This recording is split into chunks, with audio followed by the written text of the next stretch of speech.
My name is Clara Cozort. I work at the American Forest and Paper Association here in DC. And I will let my co-host, Brad, introduce himself on the next slide. Yeah. So my name is Brad Brewer. I'm a part of the NextGen Committee, which is hosting this event and hopefully some other in-person and virtual events to come. I work for the American Council on Renewable Energy. Been working in the association space for about 9 or 10 years, and we are absolutely thrilled to have everyone here. So if you're not familiar with what our committee does, I mean, our goal is to bring association professionals together, whether a part of the committee, not part of the committee, and to just build a network of the next generation of leaders, both in DC and across the country. And that's why we're expanding our efforts to be more virtual so that we can include everyone who's not just in DC. But please take a look at the Instagram and LinkedIn. If you haven't followed us on those, please do so. And go ahead and kick it back over to Clara to introduce our speaker today.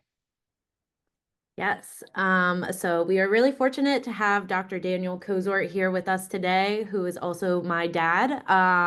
So welcome, Dr. Cozort, which I will never call you again.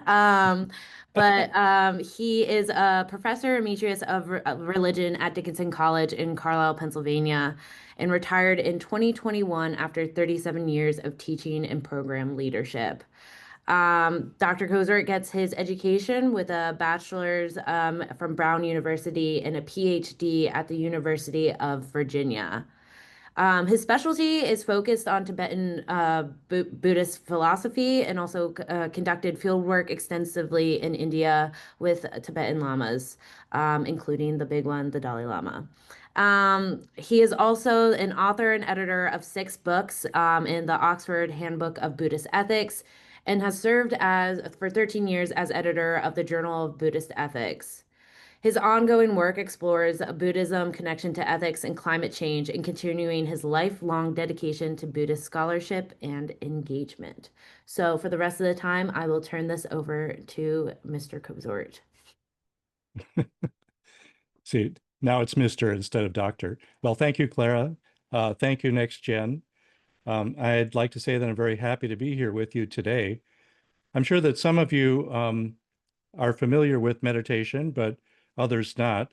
All I want to do today is to introduce you to a few simple techniques that you might try at virtually any time, and which I think will help you feel more peaceful and more focused. They've been tried and proven for over 26 centuries. Anyway, our topic today is meditation, but what is it exactly? So, on YouTube TV, if they don't have a commercial, they display something like this sea turtle with the message, "Enjoy the Zen." Now, the word Zen means meditation, and it appears in a lot of other advertising too. But anyway, is a moment of respite from commercials really a moment of meditation? Probably not. Meditation refers to deliberately training your mind, and most of us aren't while we're watching a football game. So, let this for a minute, get back to my face again. So specifically, meditation means to control your attention. When I was at the University of Virginia, somebody made a pin, a campaign style pin that said, Buddha's slogan, pay attention. It really is that simple, although simple doesn't mean easy, as we all know. The Buddha was a guy named Siddhartha who found in his own experience that if he could bring his full attention to every moment of his life, that he would clearly see the true nature of himself and of other people and of other things, and that his negative emotions such as greediness, hatefulness, jealousy, and so forth would drop away, and that he would see how to be maximally helpful to himself and to other people. So I don't think I have to convince any of you that we all have a lot of difficulty with paying attention. Our attention is always very scattered. Even if we're trying to focus on work, thoughts pop in about things that happened in the past, about things we need to do in the future. And we're married to our phones, most of us, and we get breaking news, we get texts from friends and all manner of garbage, really, to capture our attention. Then, of course, we tend to be consumed by thoughts of comparison to other people. Um, and I think, it could be said that we don't really know ourselves because we tend so much to think of ourselves the way other people think about us.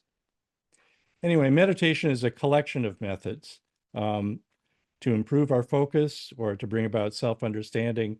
And I think it's undoubtedly what we all need, maybe more so now than, in the history of the world. So I'm going to define meditation this way. It's the cultivation of mind to achieve peace and or understanding. So there are two different types, of course, those that calm and those that give you insight.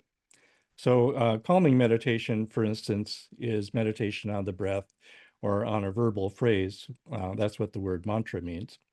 That's probably what most of us consider meditation to be. But actually, meditation can also be a formal technique for thinking about an important topic. Just to give an example, in the Tibetan tradition, there's a 9-point meditation on death, which is condensed to 3 points with 3 subpoints. It's very simple. Death is certain, the time of death is uncertain, and at the time of death, the only thing that helps is if you've done spiritual practice.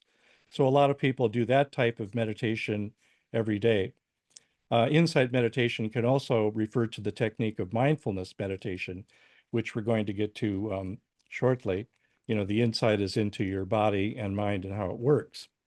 But these two things aren't really mutually exclusive because peace will lead to understanding and understanding leads to peace. When you calm down, you may have spontaneous moments of insight where you understand something better, and doing insight meditation will definitely calm you down. This is one of my favorite quotations from a Tibetan master named Chogyam Trungpa. Meditation is not a matter of trying to achieve ecstasy, spiritual bliss, or tranquility, nor is it attempting to become a better person. It is simply the creation of a space in which we are able to expose and undo our neurotic games, our self-deceptions, our hidden fears and hopes. We provide space through the simple discipline of doing nothing. Meditation is a way of churning out the neuroses of mind and using them as part of our practice. Like manure, we do not throw our neuroses away, but we spread them on our garden. They become part of our richness. So I just wanted to make the point that meditation at its best is a vehicle for a higher degree of awareness about yourself. Well, how do you do it? Well, classically, you do it by sitting, but really anything that allows us to be focused such that we are completely in the flow of experience can be a way of doing meditation.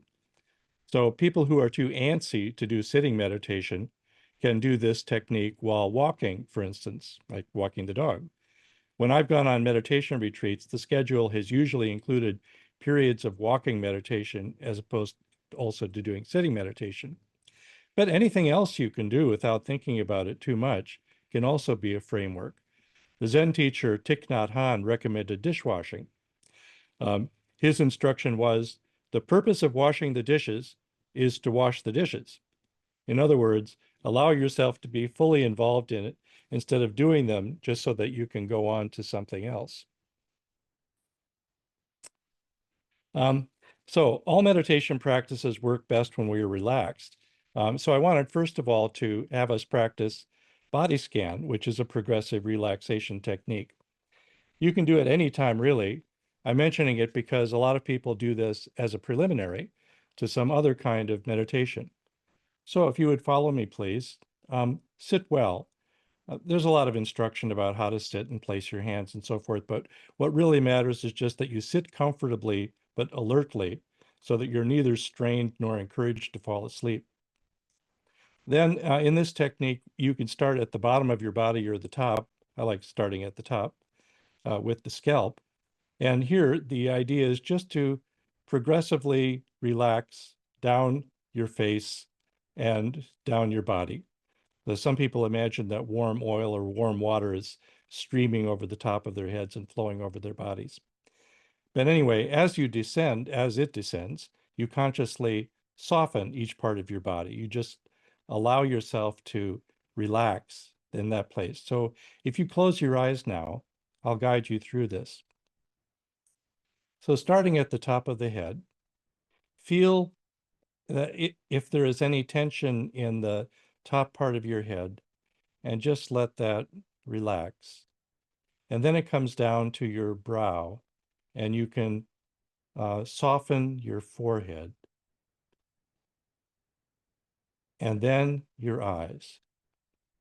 Any tension you feel around your forehead or your eyes, or now your ears, just let that drop away. And continuing, feel the muscles in your face relax. It may cause your jaw to hang open a little bit, but that's okay. Just let your entire face and head relax. And then it flows down through your neck and into your shoulders.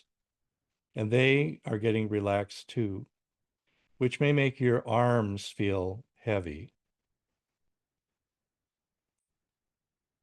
As it continues down the front of your body and simultaneously the back of your body, feel for any kind of tension that exists in your torso or your back, and just let it go.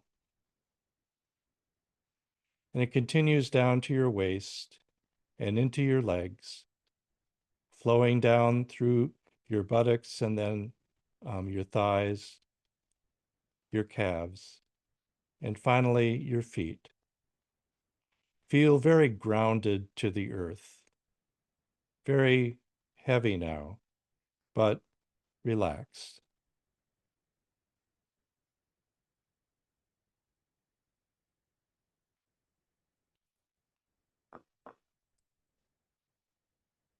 Okay, well, that's basically how to do a body scan. And of course, if you allow yourself more time to do it, you'll be able to benefit from it more.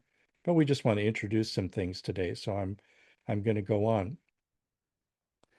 So a lot of people have heard the word mindfulness, and is it the same thing as meditation? Well, I would say it's a type of meditation, a type in which non-judgmental attention is paid to whatever arises in body or mind. So like calming meditation, it begins with simple attention to the breath or to a phrase. We'll try both of these out in a moment. However, whenever feelings arise in the body or thoughts arise in the mind, you also observe them.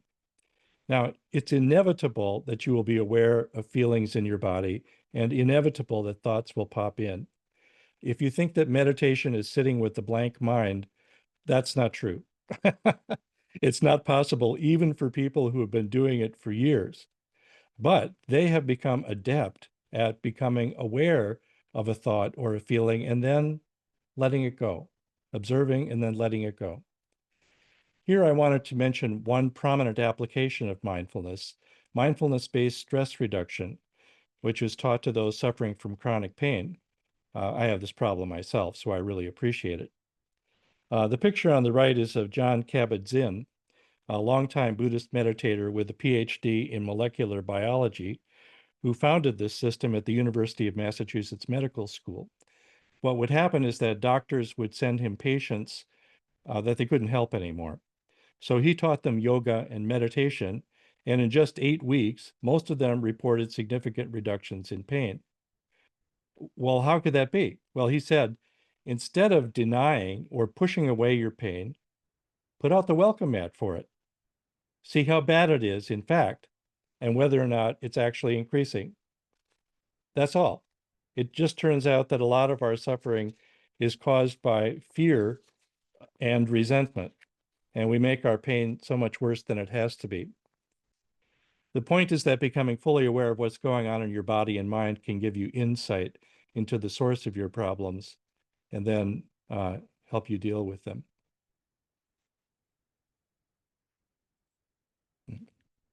Sorry, I'm having a little trouble getting my cursor in the right place. There we go. Okay, now I thought we'd do a little simple breath practice.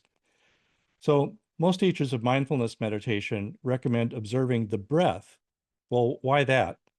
Well, for one thing, it's our only constant activity. You can always pay attention to your breath.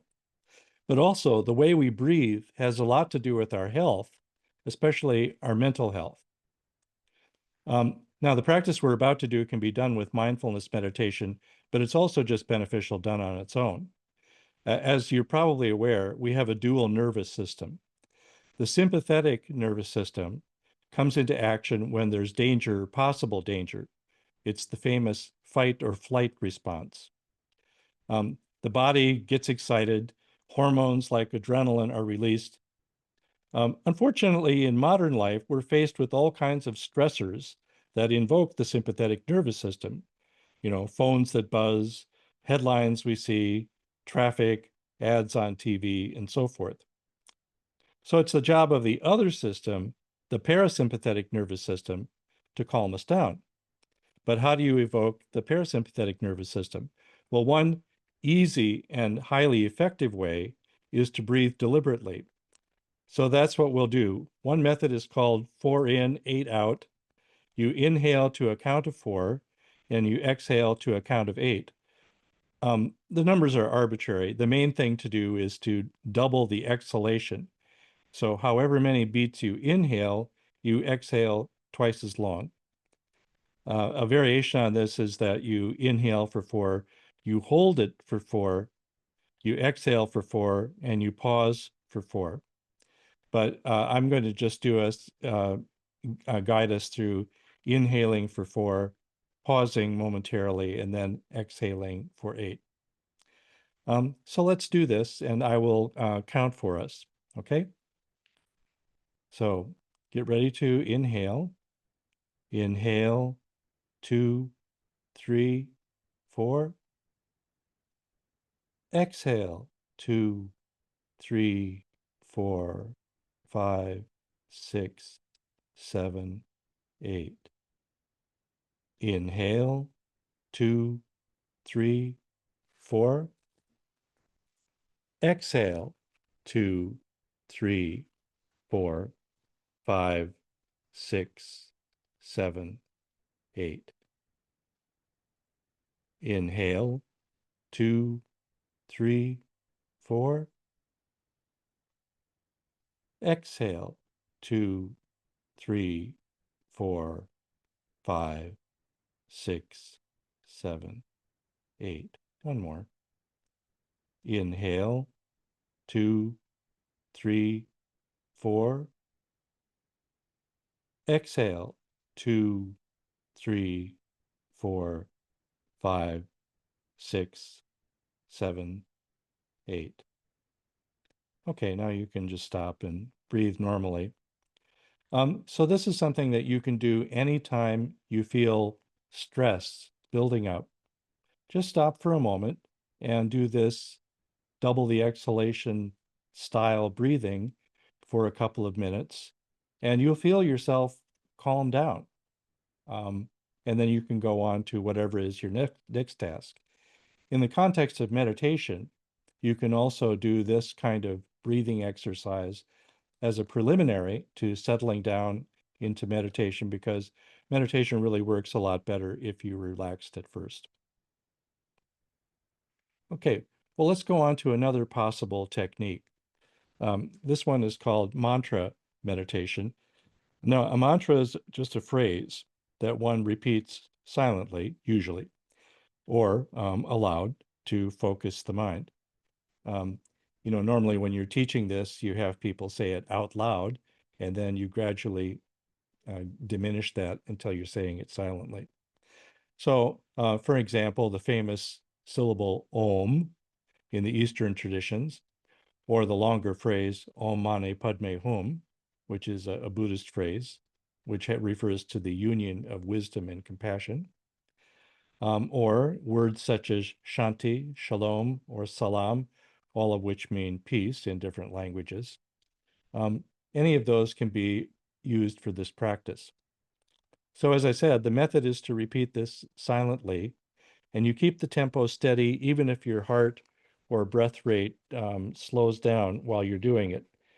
So I thought today that I would just use the word Shanti. And if you want to try this on your own, of course, you can pick something else. So I'll say it out loud at a certain tempo, and gradually reduce my volume until I'm saying it silently. And we can do this for a few minutes. Okay. So just listen to my voice and then say it to yourself silently or out loud. And as I decrease, you do the same thing, okay? Shanti, Shanti, Shanti, Shanti, Shanti, Shanti, Shanti, Shanti, Shanti, Shanti, Shanti, Shanti, Shanti, Shanti, Shanti, Shanti.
Okay, let's come back again.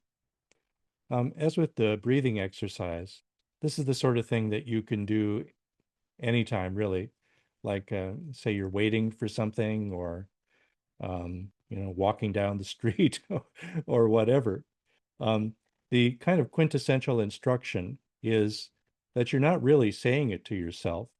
Rather, you're tuning in, like tuning in a radio to a certain station that is just like the Shanti or Salam or whatever it is that you choose station, so that you're actually listening to it.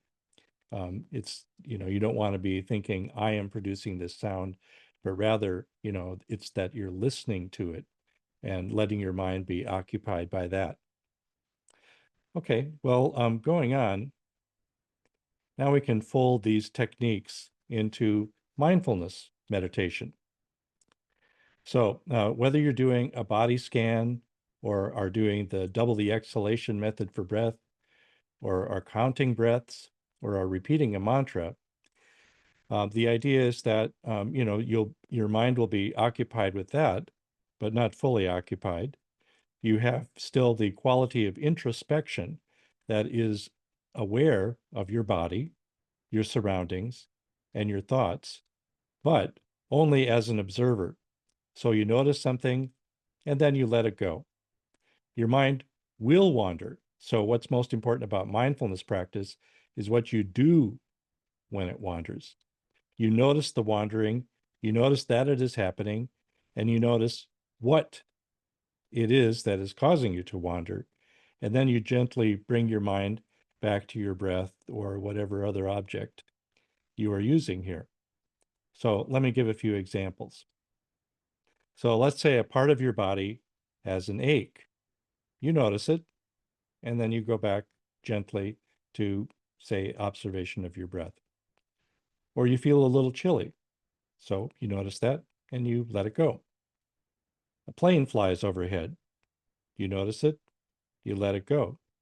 You don't think about what type of plane it is or where it's going or anything like that. You just notice it, let it go. Or you think of something you need to do later. You notice it and you let it go.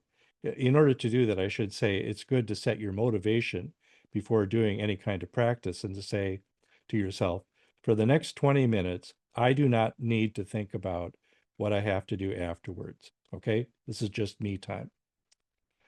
Similarly, a memory of something surfaces, you just notice it and you let it go. So Is that really all there is to it? To be aware, but not to get on your train of thought? Yep, that's pretty much it. According to the Buddha and 2,600 years of Buddhist practice, doing this will eventually lead to a state of great peace and great understanding.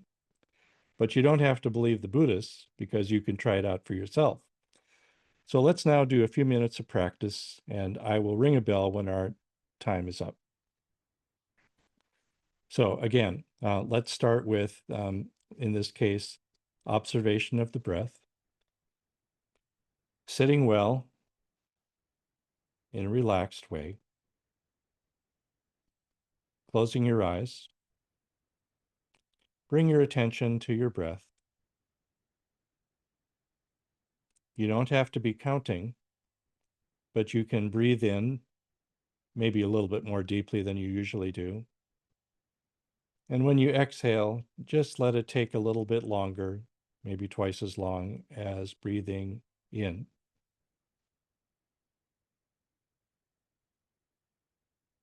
If you want to, you can count the cycles of breath up to 10 and then start over again. Some people do that, and some people just watch the breath.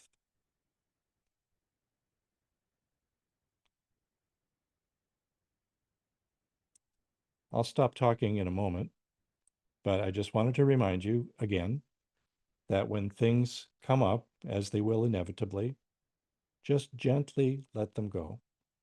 If you're forceful with them, they'll just spring back to life again. So just say to yourself, I don't really need to think about that right now. I'm just going to do this and let it go.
If you have gotten lost in thought, now is the time to return gently to observation of your breath.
Again, if you've gotten off the track, return to your breath. We just have a few minutes left.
Okay.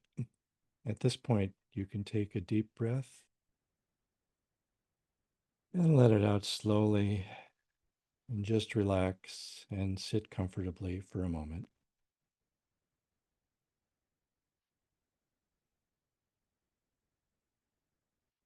If you haven't done this before, that probably seemed like a very long time, but it was in fact only about 15 minutes. However much time you have to do a practice like this is just fine. My first meditation teacher used to say, many shorts better than one long, meaning, right? That if you can just do 5 minutes here or 5 minutes there, it's really better than just being able to do maybe every few days a lengthier period, like half an hour or even more than that. So, whatever length of time you have, you can make it work. Um, Things such as the breathing technique that we've done, or even the mantra repetition that we've done, um, really can have quite an effect on you in just a few moments and relieve the kind of stresses that typically come up during the day. So I wanted to leave a few moments for any questions you might have or sharing of your experiences. So I'll just finish up with this. Um, like I said before, you can do these practices separately, or you can do them in tandem. A lot of people these days are using meditation apps. There are many, many of them, and some of them are specifically oriented towards, mental health, uh, depending on what it is that you feel that you need. One of them is called Headspace, and I've just mentioned that because it has many types of guided meditations. You could also find a meditation teacher, in the Washington area. Tara Brach, for instance, is an excellent meditation teacher, or you can find one online. Uh, Many people do virtual meditation. They like practicing with other people, even if they're not in the same room, because it sort of um, gives the responsibility for leading over to somebody else and allows you to fully relax into the experience that you want to have. You might be also interested in some specialized instruction. I just wanted to mention a book that I know of by the Buddhist teacher and physician, Jan Chozen Bays, which is called Mindful Eating. So in this book, she identifies what she calls 7 different types of hunger, such as eye hunger or mouth hunger, depending on, how you're relating to food. And, you might find after reading this that, you can change the way in which you orient yourself towards food, and it would help you to, better meet goals that you have. Okay, so I'll stop the sharing of this PowerPoint right now, and I'll see whether or not anybody has anything they'd like to ask me, or any experience that they've had that they'd like to share.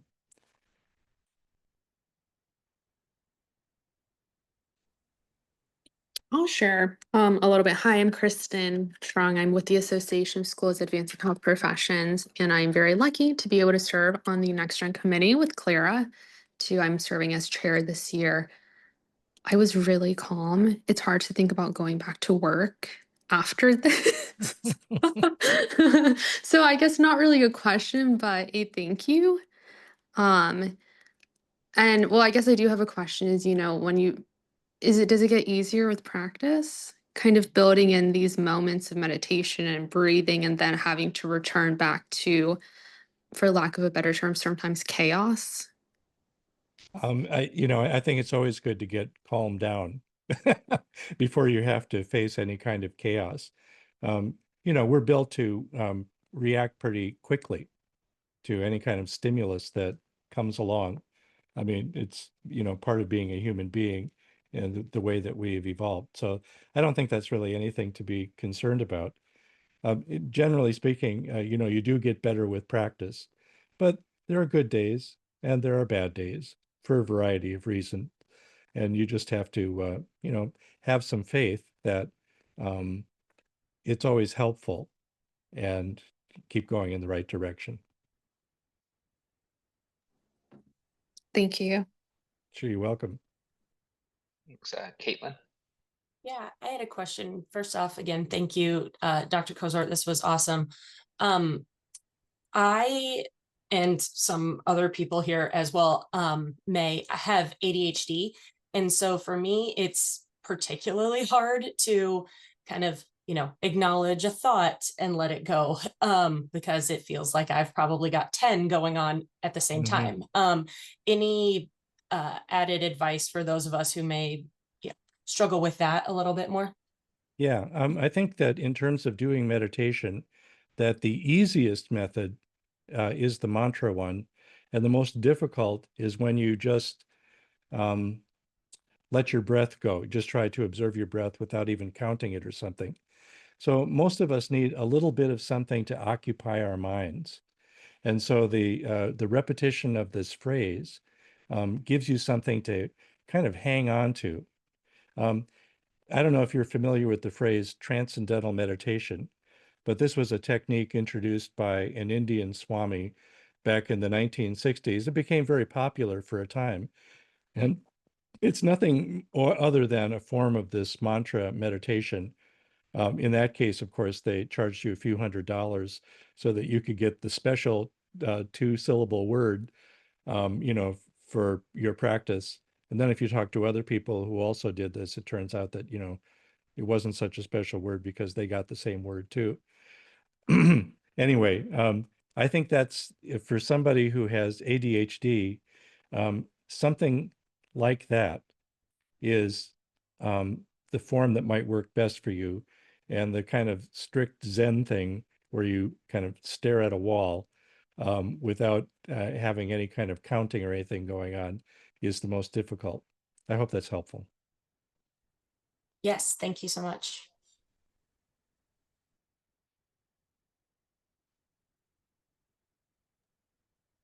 Okay, I have another question. Okay, so kind of towards the end, you had mentioned, oh, I think I got disconnected for a second. Yeah. Kind of being aware, of your surrounding. You had said the word food, which I thought was kind of interesting and like, kind of paying attention, I guess, to when you said food, I immediately thought, oh, am I drinking too much coffee? Do I have too much caffeine? Does that really affect, in a sense, the way that you're able to meditate or kind of calm down? I was just curious what your thoughts on that are. That would be her book is really fantastic because it goes into some detail about these different types of ways in which our attention is captured with regard to food. So that, for instance, eye hunger is when you're looking at something and it's really appealing, just because it looks great. Maybe it's got a lot of colors, like a salad or something like that. And then there's mouth hunger, where you really want something crunchy, let's say, and so on and so forth, like that. I just think that when we all have different types of food hunger that arise in the course of a day, and once you are aware of the way this is working on you, then you can master it to some degree. You can realize the way in which your mind is playing you. It maybe has been playing you for years too into bad habits. Once recognized, then it's possible to maybe disengage from that a little bit. That's the general principle of mindfulness meditation anyway, right? To become aware of what it is that we are habitually doing.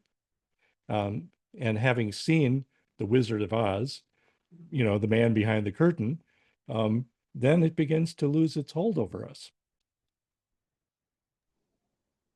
Thank you. I really love that I have someone in mind who I'm like, oh, they could really benefit from this specifically. Yeah.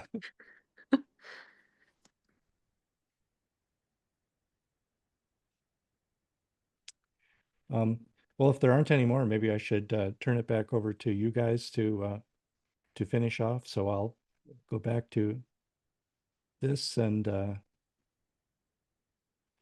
Well, All right. Well, can thank speak. you so much. Yeah, thank you so much, Daniel. That was really great. I mean, definitely feel much more relaxed and can use this stuff going forward. And I think I probably speak for everybody at how appreciative we are for you doing this with us today. And everybody, I just want to say there's a QR code there. If you're not like on our listserv or getting emails from us, make sure to use your phone and scan the QR code and fill it out so that we can stay in touch with you going forward. And kick it over to Claire if she has anything else to say before we close out. Yeah, absolutely. Thank you guys for joining our first virtual meetup and meditation. Dad, thank you so much. I think my personal favorite was the body scan and kind of just being able to tell what was going on in my body and what to let go of. If you guys have any other questions for Dr. Cozort or Dad, you can always connect with us and we can connect you with him. But again, thank you guys for joining this, and thank you again, Dad. You're very welcome. It was a pleasure. Thanks so much. Thank you all. Thank you. All right.